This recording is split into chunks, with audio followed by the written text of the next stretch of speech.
بسم اللہ الرحمن الرحیم۔ السلام علیکم۔ پاکستان کی ریاست اور سیاست کے لیے اگلے 48 گھنٹے انتہائی اہمیت کے حامل ہیں۔ حالات اس نیج پر پہنچ چکے ہیں کہ ملک میں کچھ بھی ہو سکتا ہے اور سب ایک دوسرے سے خوف بھی کھا رہے ہیں، ڈرے ہوئے ہیں۔ خان فرنٹ فٹ پر آ چکا ہے۔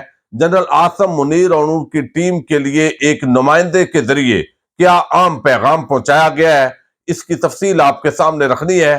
نون لیگ اور اتحادی رہنما بند گلی میں داخل ہو چکے ہیں۔ اب ان کے جو راستے ہیں وہ کم ہوتے دکھائی دے رہے ہیں۔ دو آپشنز پر وہ آج غور کر رہے ہیں۔ انتہائی ہنگامی اجلاس ہے جس کے اندر لندن اور پاکستان کی شخصیات شریک ہونے جا رہی ہیں۔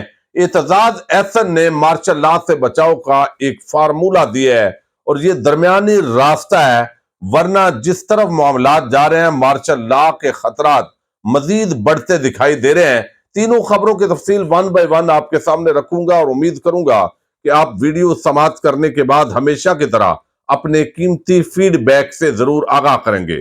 جس طرح عدالت کے اندر معاملات چل رہے ہیں، پی ڈی ایم جو ٹولہ ہے وہ اس پر عدم اعتماد کا اظہار کر رہا ہے۔ مجرم نواز شریف جو کہ پاکستان سے اشتہاری ہے، عدالتوں کو مطلوب ہے اور اس ملک میں اندھیر نگری چوپٹ راج ہے، اور جب بھی مقتدر حلقوں کے ساتھ آپ کے معاملات ٹھیک ہوتے ہیں تو آپ پاؤں تلے رون سکتے ہیں اس ملک کے آئین اور قانون کو بڑی آسانی کے ساتھ۔ وہ پیمرا جو بڑے نوٹس جاری کرتا ہے، یہاں پر عمران خان کی تقریروں پر ایک مجرم اشتہاری کی تقریر چلتی ہے، اور تقریر بھی پاکستان کی سب سے اعلیٰ عدلیہ کے جو ججز ہیں ان کے خلاف چلتی ہے، لیکن تمام ٹی وی چینل اس کو چلاتے ہیں۔ آخر اس ایجنڈے پر کون چلا رہا ہے؟ تو یہ ڈبل گیمیں اکثر ہمارے ادارے چلا رہے ہوتے ہیں۔ ایک عام آدمی جو چھوٹا سا بیان دے تو اس کو یہاں پر وہ پھانس لیا جاتا ہے، اس پر مقدمات قائم کیے جاتے ہیں۔ اداروں کے اندر اشتعال پیدا کرنا، بغاوت پیدا کرنا، ریاست کی غداری، اس طرح کی شکیں لگائی جاتی ہیں، لیکن کوئی جتنا بڑا چور، مجرم، ڈاکو، غدار، کوئی جتنے بڑے لیول کے اس پر الزامات ہوں تو اس کے وہ آرام کے ساتھ اس آئین اور قانون اور ریاستی اداروں کو کچل دیتا ہے اور کوئی اس کا کچھ بگاڑ نہیں سکتا۔ نواز شریف نے جس طرح کے باتیں کی ہیں وہ پہلے جو اگر ٹریک ریکارڈ دیکھے تو وہ توہین عدالت نہیں بلکہ بغاوت پر اکسانے کا مقدمہ بھی ان پر بنتا ہے، لیکن کسی مائی کے لال کے اندر یہ جرت نہیں ہے کہ وہ یہ کر سکے۔ مریم اورنگزیب کے خلاف توہین عدالت کی کارروائی کا فیصلہ رات کو جو کور کمیٹی ہے پی ٹی آئی انہوں نے یہ فیصلہ کیا ہے، لیکن اب جس طرف حالات جا رہے ہیں وہ دو آپشن پر میں آپ کو پہلے یہ بتا دوں کہ آج چونکہ آپ کو علم ہے کہ لاہور کے اندر نون لیگ کا اور پی ڈی ایم کا انتہائی عام اجلاس ہو رہا ہے۔ نون لیگ کا علیحدہ بھی اجلاس ہوگا، لندن سے نواز شریف وہ اس اجلاس کے اندر شریک ہوں گے۔ اب جو بھی کمٹمنٹ تھے، دو بھی معاہدے تھے، عمران خان کا تختہ الٹا گیا اور ان کی جگہ پر یہ پی ڈی ایم کا ٹولہ آ گیا۔ اس کے بعد چونکہ مس کیلکولیشن ہوئی، عوام نے جو رد عمل کا اظہار کیا، اور پھر یہ توقع شاید ہوگی کہ جس طرح چاہیں گے ہم عدالت اور ججز کو مینج کر لیں گے، لیکن جج جو ہے چیف جسٹس عمر عطا بندیال اور ساتھی ججز وہ مینج ہونے کے لیے تیار نہیں ہے، وہ آئین اور قانون کے ساتھ ڈٹ کر کھڑے ہو گئے ہیں۔ تو اب دیکھنا یہ ہے کہ اس پورے معاملے کے اندر کون سے دو نکات ہیں جن پر اس وقت جو ہے وہ پی ڈی ایم اور نون لیگ جو ٹولہ ہے وہ غور کر رہا ہے، اور یہ خود نون لیگی صحافی ہیں جنگ کے اندر انہوں نے اس کو لکھا ہے۔ ویسے شیخ رشید نے بڑی عام بات کی ہے، وہ کہتے ہیں سپریم کورٹ کسی کے خلاف فیصلہ نہیں دے رہی، آئین اور قانون کے مطابق الیکشن کرانے کا کہہ رہی ہے۔ جو لوگ سعودی عرب معافی مانگ کر لندن بیماری کا بہانہ بنا کر بھاگے وہ عدلیہ کی توہین اور تضحیک کر رہے ہیں۔ بھائی وزیر اعظم ہے لیکن پاکستان آنے کی ہمت نہیں، لوگ آٹے کو ترس رہے ہیں اور یہ ایون فیلڈ میں موج میلہ کر رہے ہیں۔ اب وہاں سے بیٹھ کر یہ جو ہے وہ پتھر برسا رہے ہیں۔ اب اس پوری صورتحال کے اندر دلچسپ جو بات ہے وہ یہ ہے کہ اس وقت جو ہے دو چیزوں پر غور ہو رہا ہے، اور وہ یہ کہ ہمیں عدالتی جو اگر 3 رکنی بینچ اس کے سماعت کرتا ہے تو اس کا بائیکاٹ کر دینا چاہیے، کیونکہ اگر فل کورٹ بینچ نہیں بنتا، 3 رکنی بینچ ہے، 3 رکنی بینچ نے آئین اور قانون کے مطابق فیصلہ دینا، تو اس نے الٹیمیٹلی جو ہے وہ حکم تو یہی دینا ہے کہ بھئی آپ جو ہے وہ الیکشن کروائیں، چلیں 15 دن اور بڑھا دے گا، تو اس کا ہمیں فائدہ نہیں ہوگا۔ ایک تو اس نقطے پر جو ذرائع ہیں وہ جو آپ کو علم ہے کہ صالح ظفر وہ خاصا لیس ہے شریف خاندان کا، اور بڑے ہمیشہ وہ خوش آمدانہ باتیں کرتے ہیں، لیکن انہوں نے جنگ کے اندر یہ خبر دی ہے کہ ایک تو یہ معاملہ ہے کہ بینچ کا بائیکاٹ کیا جا سکتا ہے، اور دوسرا جو الیکشنز ہیں اگر یہ سپریم کورٹ حکم دے اور بالآخر سیکٹری دفاع سیکٹری خزانہ چونکہ بیوروکریسی کو جب بلایا جائے گا تو ان کو جو ہے وہ اپنی نوکریاں چاہیے، ان کو ادارے چاہیے. پھر پوری دنیا کے اندر ایک مذاق ہے، معاشی حالات اس طرح کے نہیں ہے کہ آپ پورے ملک کو ڈبو کر اس خاندان کو چند خاندانوں کو مسلط رکھنے کے لیے اس گند کا جو پی ڈی ایم کا ٹوکرا ہے اس کو آپ نے اتنا وزنی کر کے سار پہ اٹھائے رکھنا ہے. آخر اس کو پھینکنا ہے ہمارے جو ہے وہ اسٹیبلشمنٹ نے جو یہ پروجیکٹ شروع کیا گیا. اب اس پورا جو پی ڈی ایم پروجیکٹ ہے اس نے اپنے منطقی انجام کو الٹیمیٹلی تو پہنچنا ہے. پاکستان کی معیشت یہ افورڈ نہیں کر سکتی یہاں پر غیر یقینی صورتحال رہے.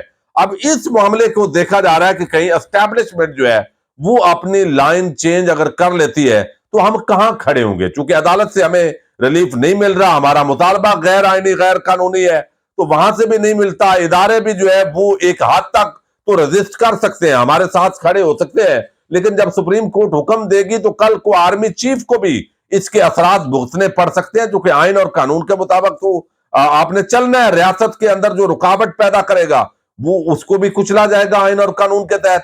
تو اب اس کے حوالے سے یہ ہے کہ ہم اگلے الیکشنز کا جو پی ڈی ایم ہے وہ پوری بائی کاٹ کر دیں، ان کے ساتھ پیپلز پارٹی اور اے این پی ان کو بھی منایا جائے.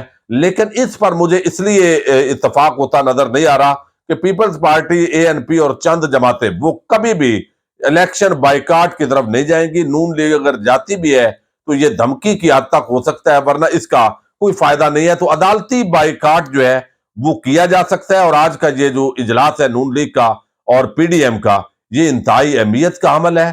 اس کو ہم دیکھتے ہیں اس میں کیا ہوتا ہے. لیکن اب ایک فارمولہ پیش کیا ہے اعتزاز احسن صاحب نے، اور فارمولہ یہ ہے کہ اس وقت حالات اس نیج پر پہنچ چکے ہیں کہ کسی بھی وقت مارشل لا جو ہے وہ آ سکتا ہے. اب ایک تو انہوں نے تعریف کی اور انہوں نے کہا کہ یہ جو اس وقت صورتحال ہے اس کے اندر پوری طرح وہ کہتے ہیں کہ یہاں پر عدلیہ میں بغاوت کرانے والے سمجھ رہے تھے کہ وہ chief justice Pakistan justice Umar Ata Bandial کو دباؤ میں لا کر مجبور کر دیں گے، کہ لیکن جسٹس بندیال گھبرائے نہیں، وہ آئین کے ساتھ اور نظریہ ضرورت کے خلاف کھڑے ہو چکے ہیں. یہ اعتزاز احسن نے کہا ہے. پھر وہ کہتے ہیں پچھلے ایک برس میں ہم نے یہ مثالیں بھی دیکھی کہ ایک جج یعنی جسٹس قاضی فائد عیسیٰ کی جانب سے چیف جسٹس پاکستان کو خط لکھا جاتا ہے اور میڈیا کو جاری کر دیا جاتا ہے. 4-3 کا فیصلہ مان لیا جائے تو وہ نظریہ ضرورت کا فیصلہ ہوگا. لیکن اب جو انہوں نے فارمولہ پیش کیا، ظاہر ہے اس وقت حالات تو یہ ہیں کہ اگر پی ڈی ایم جو ہے وہ بھی بائیکاٹ کرتی ہے یا پی ٹی آئی سائیڈ پہ ہو جائے تو پھر بھی جو معاملات ہیں وہ صحیح نہیں چلیں گے. غیر یقینی صورتحال ہے اور آئی ایم ایف کے ساتھ ڈیل رکی ہوئی ہے، دوست ممالک جو ہے وہ بھی بالکل گھاس نہیں ڈال رہے، تو یہ زیادہ عرصہ بے یقینی کی صورتحال نہیں چل سکتی. اب اس پر جو ہے وہ کہتے ہیں کہ فل کورٹ بینچ اگر بنانا ہے، 2 ججز کو کہہ رہے ہیں کہ نکال دیں، جسٹس اعجاز الاحسن اور جسٹس جو ہے وہ مظاہر علی اکبر نقوی. اگر ان کو نکالنا ہے تو ساتھ انہوں نے فارمولہ دیا، وہ کہتے ہیں پھر ایسے کریں جسٹس یحییٰ افریدی اور جسٹس اطہر من اللہ وہ بھی اپنی رائے دے چکے ہیں. لہذا اگر جسٹس اعجاز الاحسن اور جسٹس مظاہر علی کو نکالنا ہے تو ان 2 ججز کو بھی نکال کر فل کورٹ بنا دی جائے تو نظریہ ضرورت گروپ ہار جائے گا اور آئین کے ساتھ کھڑے جسٹس بندیال پھر بھی جیت جائیں گے. تو یہ ایک فارمولہ، چونکہ آئین سے باہر الیکشن تو جا نہیں سکتا، اس کا کوئی راستہ نہیں ہے نظریہ ضرورت کے علاوہ. تو یہ ویسے بھی جو باقی ججز ہیں وہ آئین اور جمہوریت کی بڑی بات کرتے ہیں، وہ کہتے ہیں 2 ججز یہ بھی نکال دیں، یہ بھی رائے دے چکے ہیں، اگر دوسروں کو نکالنا ہے 4 ججز ہٹا کر 11 رکنی بینچ بنا دیں تو پھر بھی یہ بچا جا سکتا ہے، ورنہ ظاہر ہے مارشل لا کے سائے منڈلا رہے ہیں. اب دوسری طرف جو ہے وہ ایک بڑا عام پیغام اس وقت جو ہے وہ سب ڈرے ہوئے ہیں.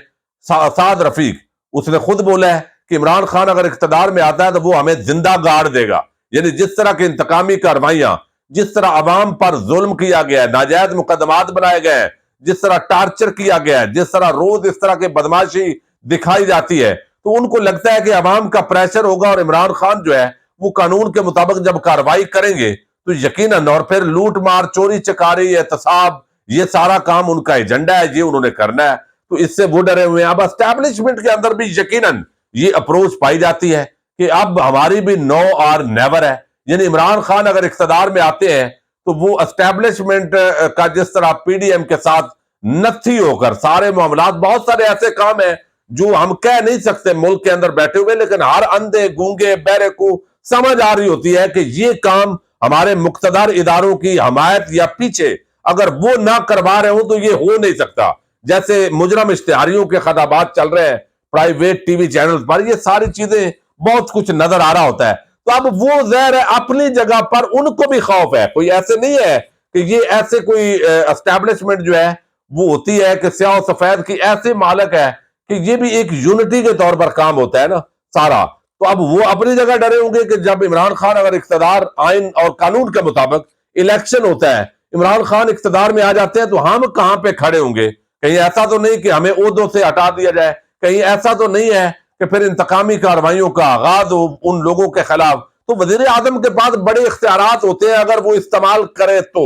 اب اس پورے معاملے کے اندر ظاہر ہے عمران خان پر قاتلانہ حملہ ہوا، بہت سارے الزامات تھے باقی لوگوں پر، لیکن اس کے باوجود جو ہے وہ دو لوگوں نے یہ ایک میں سمجھتا ہوں بہت بڑا پیغام پہنچایا گیا ہے اسد کیسر کے ذریعے، پی ڈی ایم کے ذریعے، جنہوں نے ایک پروگرام کے اندر یہ عندیہ دیا ہے اور انہوں نے یہ بات کی ہے. میں آپ کے سامنے رکھتا ہوں چونکہ اس وقت سب ڈرے ہوئے ہیں عمران خان سے کہ کہیں وہ اقتدار میں آئیں گے، عوام ان کے ساتھ ہے اور وہ اقتدار میں آتے ہیں تو کوئی انتقامی کارروائی تو نہیں کریں گے.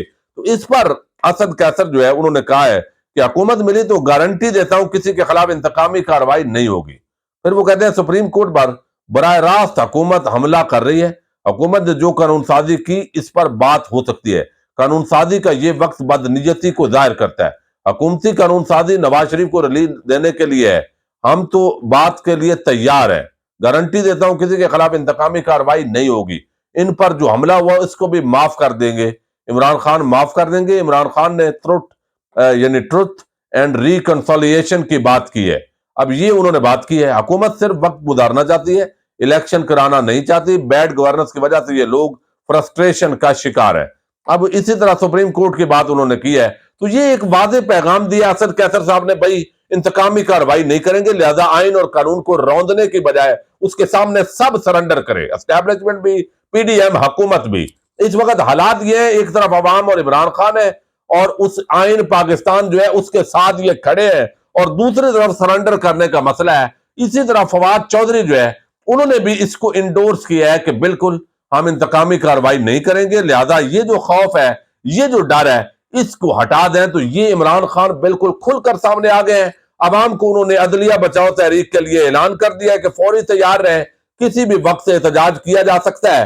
اور دوسری طرف جو ہے اسٹیبلشمنٹ کو عام پیغام جو ہے وہ بھی پہنچا دیا گیا. دیکھتے ہیں اب کیا ہوتا ہے، کیونکہ دونوں طرف جو ہے وہ چل رہے ہوتے ہیں معاملات. اجازت دیجیے گا، اللہ حافظ.